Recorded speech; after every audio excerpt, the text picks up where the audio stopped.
Hello and welcome back to my channel, and thanks for joining me in my first of my SoloQuest Traveller episodes.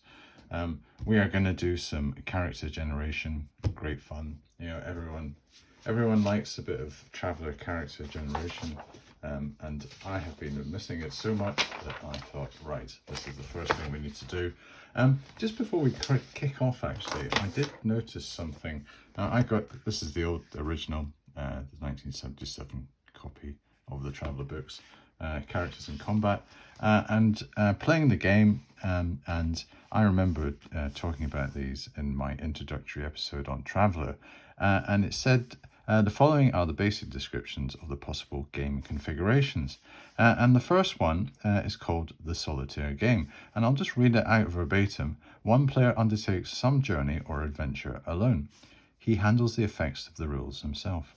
Solitaire is ideal for the player who is alone due to the situation or geography. Now, you knocked me over with a feather, but I think that's probably what I'm doing. I am not it's not because of situation or geography. I'm using the medium of YouTube, which is a wonderful medium. But I would say that I am one player undertaking a journey or adventure alone. And I am handling the effects of the rules myself. So I shouldn't really be calling this SoloQuest. Maybe I should. This sounds quite quaint, doesn't it? The Solitaire. So I could maybe launch a new series called the Solitaire Traveller or Solitaire AD&D, which sounds very, very kind of old school.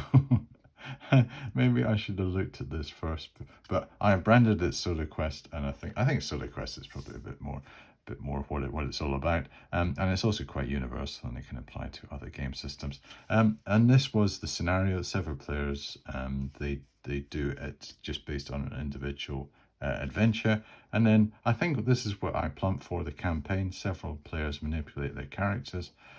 However, I used that as a solo concept of having a campaign with a number of different characters. But we're blessed with the opportunity of just doing one today, so that's what we're going to do. We are also, I've got a little character sheet, and what I've done is I've modified the one that I have for my other characters.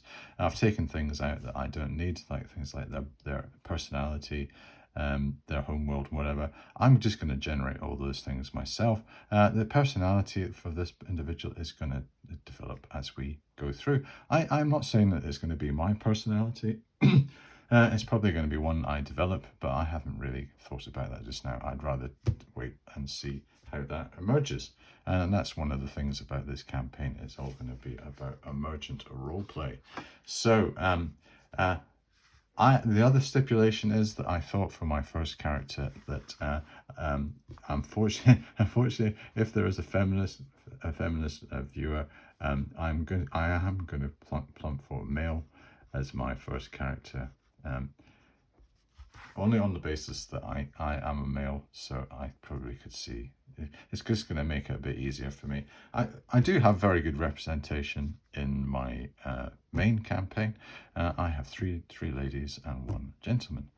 So I would say that is over-representation. So this is just a wee bit of balance strike, and on the basis that I'm a man myself, I can probably see things through a male's eyes a bit easier. Right, I'm trying to dig myself out of a hole. I think I'm failing. Let us get to the main page in the books. And we do have this wonderful spread of tables. And we also have a character generation checklist.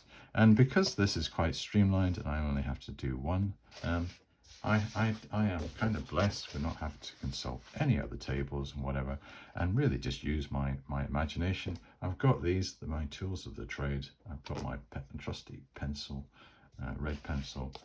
I've got my character sheet, and I'm going to use this as a worksheet.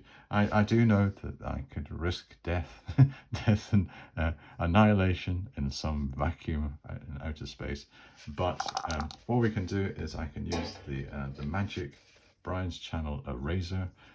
If you want the British word for it, you know what it is. You can look it up. But the eraser on the Brian, I can use that. So let's see what we do on our generation checklist first. So it says roll personal characteristics, 2D each, strength, dexterity, endurance, intelligence, education, and social standing. So that is what we're going to do. So let's roll the dice. So we get a 5 for strength. That is a cracking start, as they say. 9 for dexterity. That's a bit more like it. What we're going to get for endurance. That's good. That's 8. Above average. Intelligence. Wow. Yes. Now we're talking. So that is B because that's 11. Educational. Not very bright, but maybe went to the wrong school. So this is the other thing I really love about the characteristics in Traveller, is that you can really read so much into them, and you make these, you're not really supposed to make it. It's called unconscious bias in modern parlance. You know, I was told off, you were all told off it in my old work about, you know, you're all displaying unconscious bias. I thought it was a load of nonsense, but it's supposedly very, very relevant these days. So 7 for social, so middle of the road. So on face of it, pretty low, a bit on strength. We could get some increases in strength depending on the type of career we go down. Dexterity is good, endurance is okay, intelligence fantastic. So I would think that we would probably go for a profession. So we select the service and roll for enlistment using all applicable DMs. So with that in mind, what sort of service are we looking for? So what has intelligence as being a DM? Does anything have intelligence as a DM of 2? Yes. Merchants? Merchants is good. So that likes intelligence. So we would get a +2, so it would be a 5. Our strength isn't very good. So what about the Navy? The Navy likes intelligence. It doesn't like its education. Our education's terrible. So we'd only get a +1, so that would be a 7+. It's a bit low. Marines, oh, it really likes strength. So we're not really, maybe we're not marine material. Yeah, I don't think so. Army, we could go for. We've got an endurance of and dexterity. Yeah, so there we would get a very good. And our survival, we need an education. So the education's laying us down on our survival. Our endurance is pretty good. Promotion, educational based. I think, you know, looking at them all, you know, scouts, well, you know, we could go for scouts, but the survival rate's very low, isn't it? And we'd really need a high endurance. So I would say, if I was weighing everything up, and you know, others, do we really want others? I don't really think so. It's kind of like what we go, where characters go to die, they become others on the draft. Merchants. Oh, by the way, I'm not going to bother with the citizens unless we get a draft and we go into others, and then I might select. But at this stage, I'm not going to use, not for my first character, I'm just going to stick to the core services at this stage. I think we should go for merchants.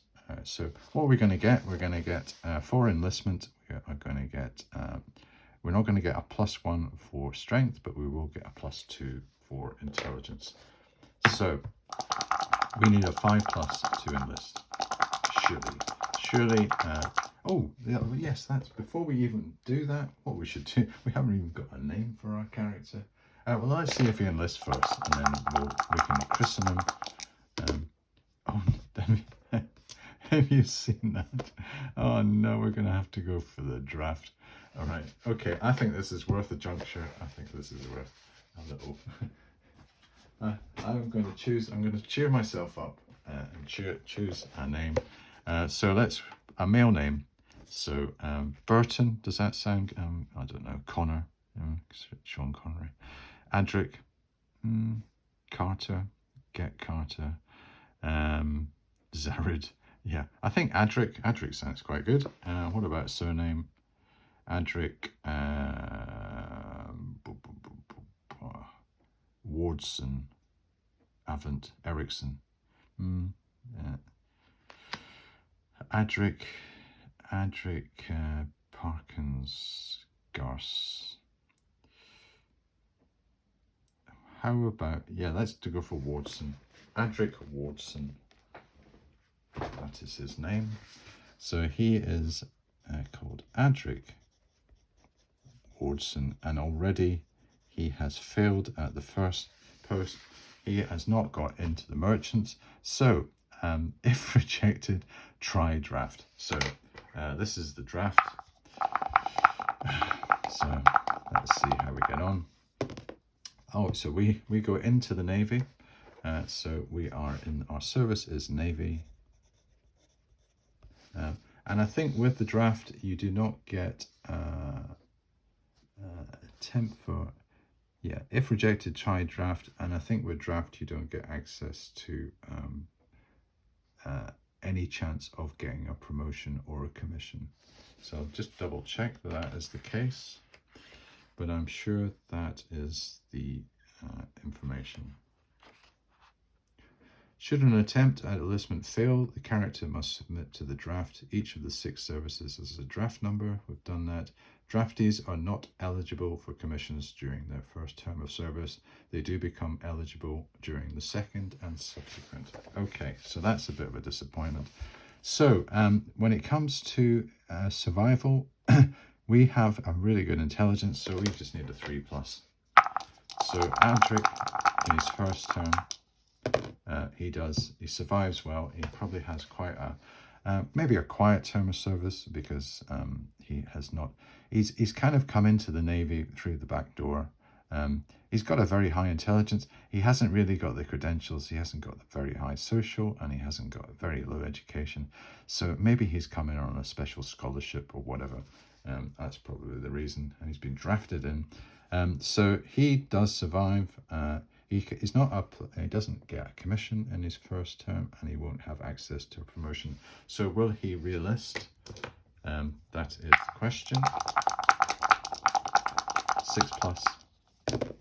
So just so they really think he's pretty borderline. They're not maybe too impressed with him in his first one. Probably they're quite strict on, you know, they're a bit kind of old school, and they're kind of closed shop, and it's a bit snobbish, it's a bit elitist, and Adric doesn't really fit the bill, so he's just got in by the skin of his teeth. Maybe he pleads his case and he said, look, you know, you put me through an IQ test, I will pass with flying colours. So he does get access in his first term to skill it. For initial term of service, he gets access to 2 skills.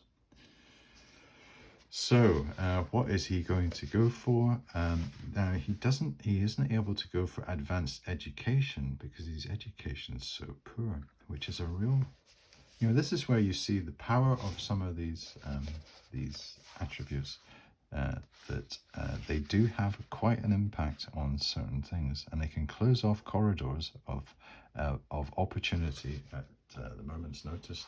So I would say that for the Navy, he could work on one of his, you know, a bit of personal development, or just service skills. Probably let's do this advanced education, because at least he will have something, some sort of skill, and we'll do a personal development. So let's do personal development first.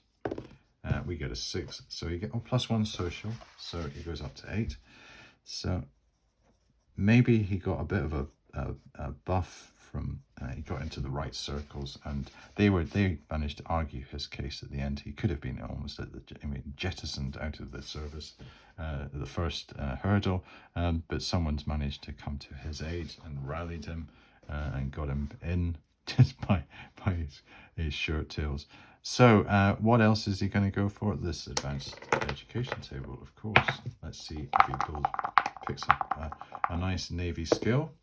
And 4 engineering, so he's in, you know, engineering is a useful skill in the Navy, because you need an engine to run a ship.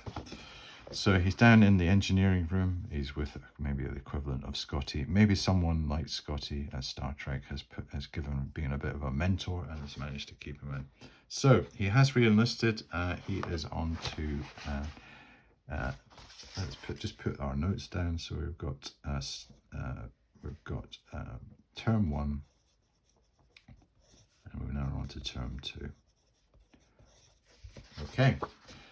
How are we doing time-wise? We've got 15 minutes. Right. Let us find out how he gets on in term 2.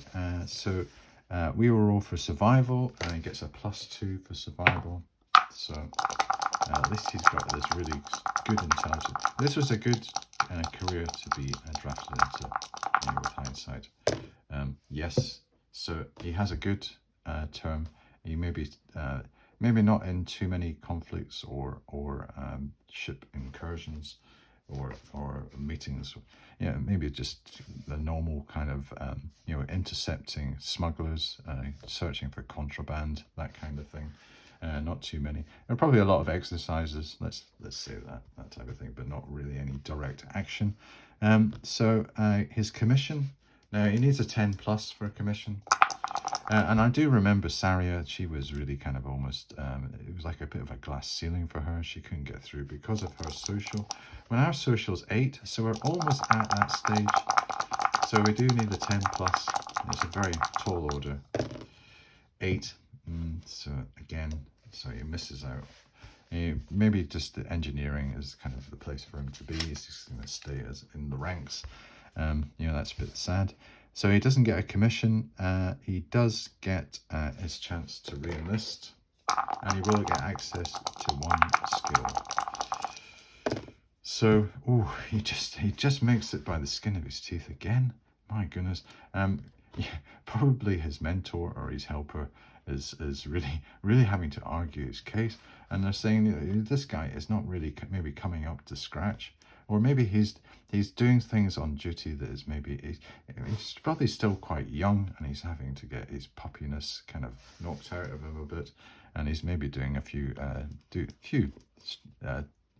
questionable things on shore leave. That could be the case.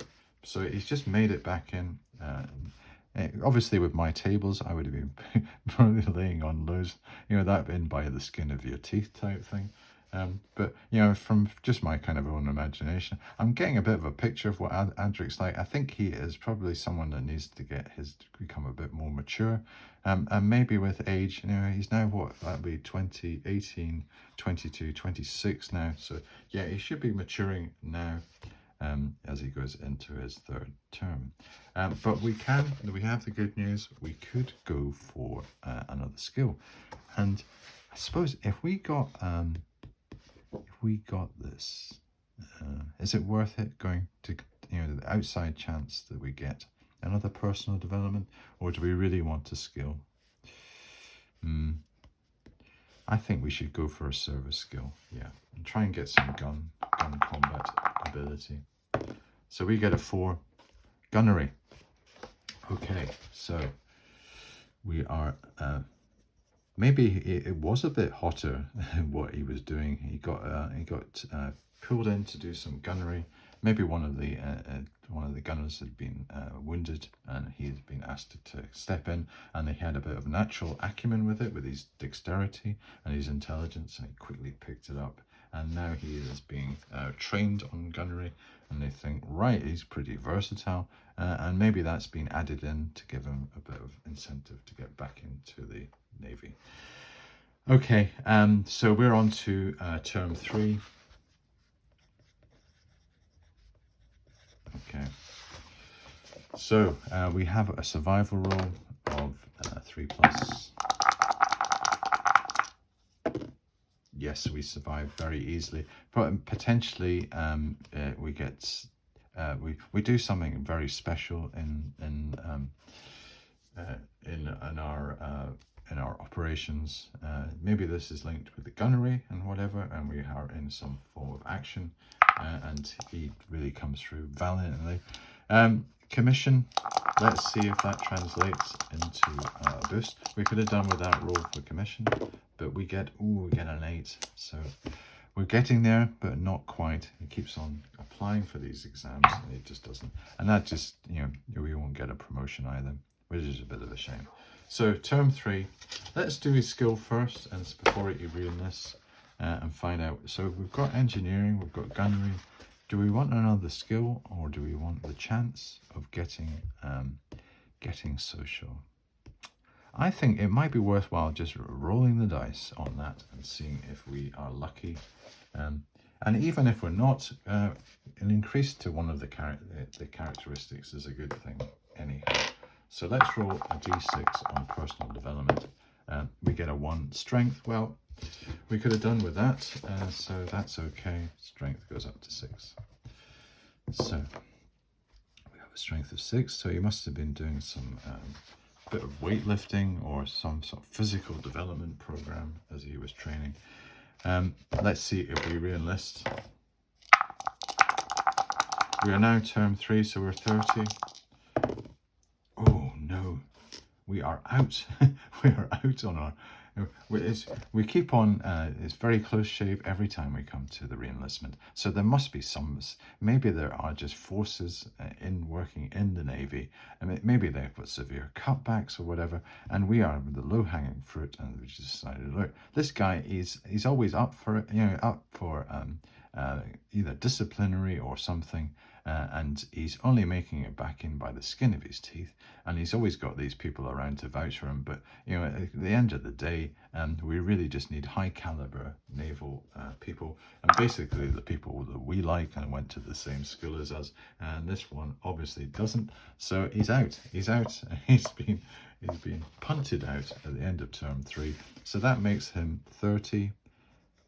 So can we say that he is a good candidate for a start? Well, why not? Because he's got a couple of skills, he's got reasonable attributes, characteristics.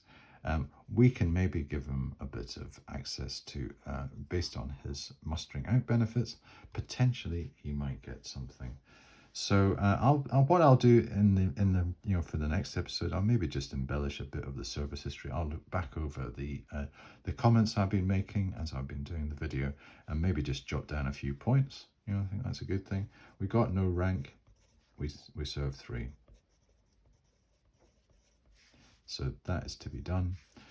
We've got a couple of skills.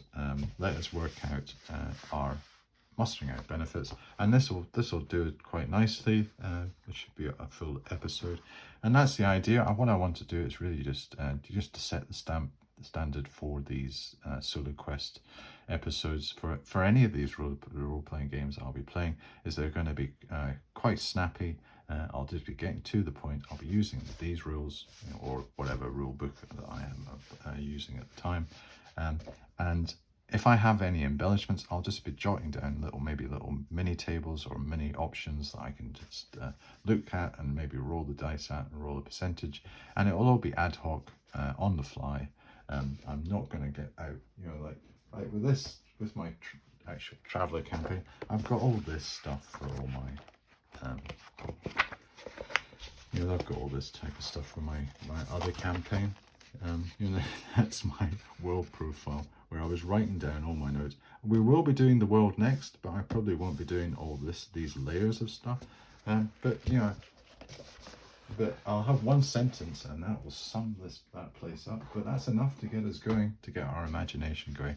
That's the beauty of Traveller. It has that kind of entrancing quality, and we can use all our all our baggage, all our watch all the science fiction films I've watched, all the books I've read, all the ideas I have about science fiction. They will all be being packed into this. So I don't need lots of tables. I've got it all up here. So let's work out what his mustering out benefits are. So per term of service we get 1, so that's 3. He didn't get any ranks, so he doesn't get anything. He doesn't get a gambling skill. So mustering out table for the Navy. Let's have a look. Now the social can be given, although we don't get a +1 because we don't have a high rank. We can go for low passage, intelligence, education, blade, traveller, high passage. Or are we going to go for some credits? I think we do 1 on the credits and 2 on the benefits. So let us find out what are we going to get on the credit side. We'll do that first. So we get 3, which is okay. That's 5,000 credits as our mustering out. And what benefits do we get? We're going to be standing in the starport, holding on to all that we have. 6, which is right, a high passage. Good. That's so we can spend it. High passage, and another 6. Let's go for something. Let's see if we can get something different. We won't get 2 high passages. A 3 plus 2 education. So maybe the Navy realized that he was a bit deficient. The school he'd been to, it still wasn't enough to keep him retention. So, but maybe either through self-study, I can see how Adric's shaping up. He's quite a self-starter. He does quite a bit of initiative himself, and using the Navy's resources, he's managed to educate himself a bit, and maybe the Navy put him through some programs too. Probably for gunnery, I needed to get maybe some military science he's been going in for. Engineering, he's probably had a bit of education there. He's picked up some skills. Okay, yes, I think that's everything. Let's see what else we're going to do. Determined skills allowed, automatic skills, acquired skills. Right, okay, are there any automatic skills that we get? So that is a point. So rank and service skills, Navy Captain, Navy Admiral, so we don't get anything from that. Anything else? If completing 4th, roll for a reenlistment, muster out, record characteristics skills for later use. Well, I think we're there. I think we do have our character. Let's have a quick look at him again. Adric Wardson. He's 30 years old. He has been booted out of the Navy. They have let him go. Potentially, they just have a surplus to requirements. A bit of a downtime in the Navy. He goes out into a travel universe, which is basically completely open to us. It has not got any pre-designed elements at all. Forget tarot, forget all the stuff that I was doing on my other campaign. Forget potentially even the Imperium, because I was even thinking of the Imperium. Maybe that is the company, maybe it's the corporation, maybe it's the consortium, maybe it's some shadowy authority. It could be anything that I really want it to be until we actually decide. Maybe I will just ask questions of these to the Oracle. Let us find out together. Let's find out what Adric finds. I was thinking of maybe I could use this, like a company type thing and have it set in a kind of aliens type environment. And this might be my first opportunity to do that and almost do that in advance. Because I was talking about having that system and having a traveler campaign. So maybe I could have a bit of inflection. So instead of Imperium, read company, but we could call it, say, the consortium or the conglomerate or something like that. Maybe some suggestions in the comments about a really quite a sinister, the syndicate or something that sounds really quite sinister and would be like the company. For us. Okay, right. Thank you very much. I think that's enough for today. I've done almost perfect time. That's going to be the kind of tempo that we're going to be going at for all of my episodes. Next episode, we are going to find out what world he's on, and maybe just do a quick calculation of what the little cluster is round about, so we get a kind of feeling of where Adric is in time and space. Thank you very much for watching, and I will see you next time.